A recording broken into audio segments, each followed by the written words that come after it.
কিন কিন বৰষুণৰ বুকুত বাজি থাকে এখন চিতাৰ।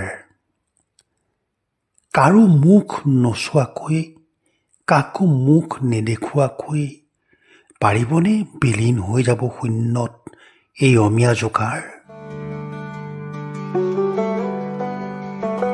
এই কুটীৰত আছে এখন ভীষ্মৰ হৰসজ্জা, আছে অভিমন্যুৰ নিষ্ঠুৰ চক্ৰবেহু, আছে সময়ৰ আঘাতত বন্ধ হৈ যোৱা এটা অসহায় ঘড়ী।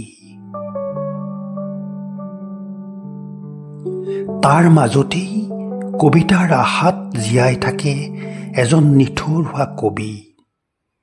প্ৰেমৰ স্তৱক লেখে, মৃত্যুৰ চকুলো মচে, এপিটাফ লেখে সপোনৰ, ৰামধেনু আঁকে জীৱনৰ। তেওঁৰ জোনাক উৰি থাকে এটি জোনাকী হৈ, এখন নিমাত বেহেলাৰ বুকুত স্মৃতিৰ ধূলি হৈ।